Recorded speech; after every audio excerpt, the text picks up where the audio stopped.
Welcome to Coruzant Technologies, home of the Digital Executive Podcast. Welcome to the Digital Executive. Today's guest is Gary Lyng. Gary Lyng is the Chief Marketing Officer of Aparavi, the trusted disruptor in data intelligence and automation software company that helps companies find and unlock the value of data, no matter where it lives, to mitigate risk, reduce costs, and exploit new value from their data. Aparavi's SaaS platform finds, automates, governs, and consolidates distributed data. Aparavi ensures secure access for modern data demand of analytics, machine learning, and collaboration. Well, good afternoon, Gary. Welcome to the show. Well, thanks. It's good to be here. Awesome, Gary. I appreciate you jumping on, and we've got a lot to talk about regarding your background, a little bit about your company, and how we can get the story out to our audience. So, Gary, jumping into these questions, right? I'm going to talk a little bit. You've got a great career in marketing. You have an extensive B2B technology experience. And as an executive, and now you're the Chief Marketing Officer at Aparavi. Could you just tell us a little bit about Aparavi and the main services you provide for your customers? Sure. Aparavi was founded back in 2017 by our founder and CEO, Adrian Knapp. And it really took a look at what's been going on in data management, and obviously the volume and variety of data that's certainly growing. If you look at the data now, people will claim the amount of zettabytes that are there, but in the enterprise, about 80% of data is unstructured. It's files, they're floating around, and it's growing at an amazing rate. But notice to once that people aren't even understanding what their data is. 90% of it is never analyzed. And that certainly creates a lot of risk, risk from not only data breach, so you can't protect what you don't know, but also in terms of some of the real challenges of things like data compliance, data privacy, and ensuring that data. So in short, what we do is help you know your data. So we have the ability to go do an enterprise search across any endpoints, across the data center, find that data, index all of the metadata, and even all the content without actually having to move it, which is unlike other approaches out there. And now you can decide what you keep, what you migrate, what you move. And as we've been talking before, clearly there's a lot of people doing cloud migration. But why would you migrate, trash data or garbage data, which takes up in most enterprises anywhere from 33 to 50% in some of our accounts we've seen where they've realized the data is redundant, obsolete, or trivial, or could easily be just migrated because maybe it's a bank and they need to keep records for 7 years. So that's been our mission. Certainly there's been a lot of approaches to trying to do data management, but really they've been focused on moving blocks of data around without really understanding its value.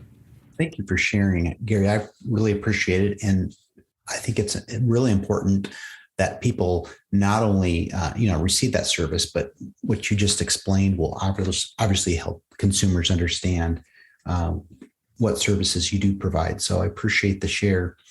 And so, Gary, let's jump in and talk a little bit about the environmental impacts of storing data in the cloud are. Maybe you can explain that, and then what actions do you propose companies take to combat their own carbon footprint? Yeah, it is an interesting thing. It's a matter of sort of trying to join the dots, really. I mean, there's a lot of initiatives right now, certainly around green and sustainability. Even countries like Singapore have actually put out statements that they're not building any more data centers there. Certainly, we know the cloud is a great thing. It's a shared resource, a lot of uptime, a lot of performance capability, a lot of shared storage. But at the end of the day, it's all about the data. And what we find is majority of organizations don't know what they have, and therefore they just move things. You and I may move house. Are we going to take the old couch? Are we going to take the old sweaters or shirts? No, we're going to throw them out or recycle them or put them in some kind of storage archive somewhere. And it's amazing how many people have got cloud migration projects. I noticed you've worked also in government and in healthcare. And there's a lot of initiatives like the state and local government of Florida have got a big push around cloud first, Well, arguably you have to say know your data first, because you can actually reduce that amount of data that's actually moving. So from an environmental perspective and CO2 emissions, if you can reduce the data and make it more efficient, reduce the redundancy, because there's so many data copies out there, you can actually then have a great effect not only on your primary data infrastructure, but your secondary and tertiary data infrastructure, and ultimately get to better data hygiene. Now, certainly data is always going to keep growing, and certainly it's a matter of making sure you keep the right stuff and that you make sure that the right people at the right time have access to it. Going back to kind of the security side of things, again, you can't protect what you don't know you have.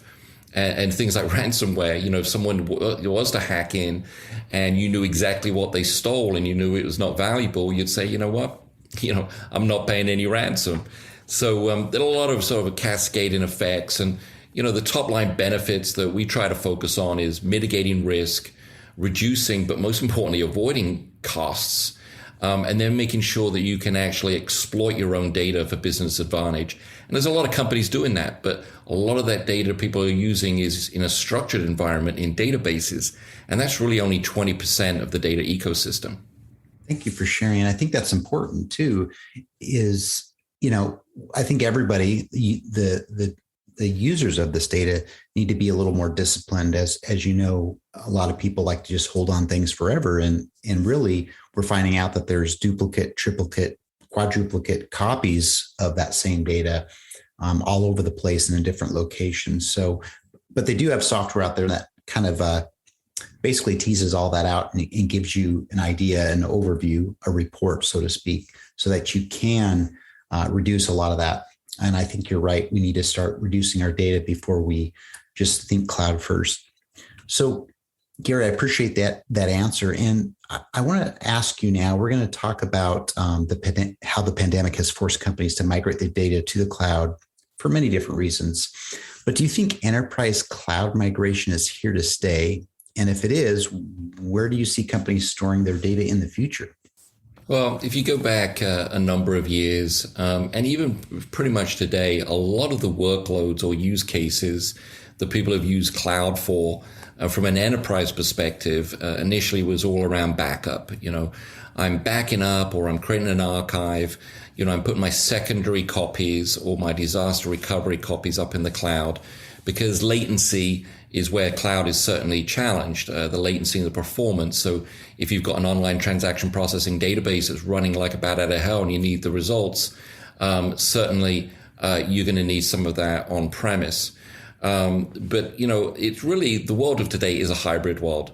There are a lot of reasons why people aren't migrating to the cloud, because of security reasons, and they need to touch or hold the data, and they're very conscious of that.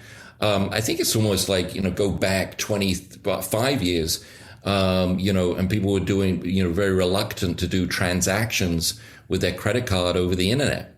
Today we don't think anything of it, and because we believe it's secure, and clearly there are hacks, but certainly with the ability for almost infinite compute and infinite storage, the cloud has got a lot of how can I put it, a lot of opportunity and a lot of cost advantages, but it's not always the cheapest. You start storing things there, you get both egress and ingress fees.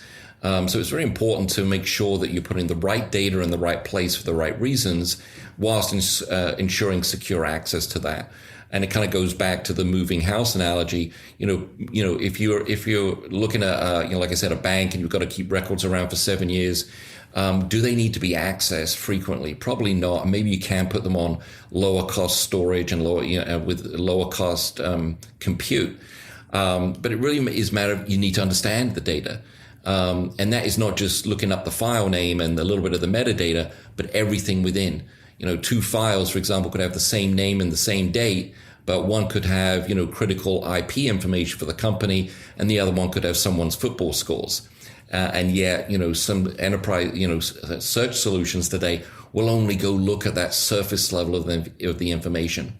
And then even what we've done for years with even things like backup and deduplication, Well, how about you could even then you make sure that you remove that particular duplicate content and make sure it's shared.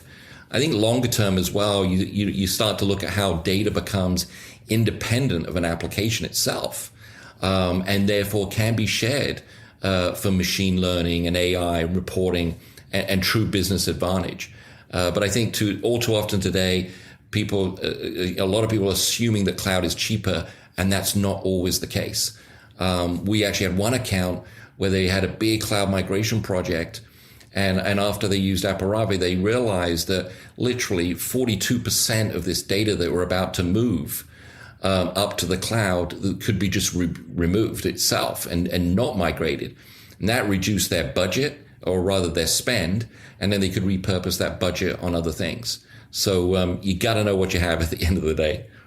Absolutely. I think that's great. We just need to, again, be more disciplined about, knowing our data, truly knowing what we have and what could be recycled, so to speak, versus, kept. So thank you for sharing. And Gary, it was a pleasure having you on today. I look forward to speaking with you real soon. Great. Thanks, Brian. A pleasure as always. Take care. Bye for now.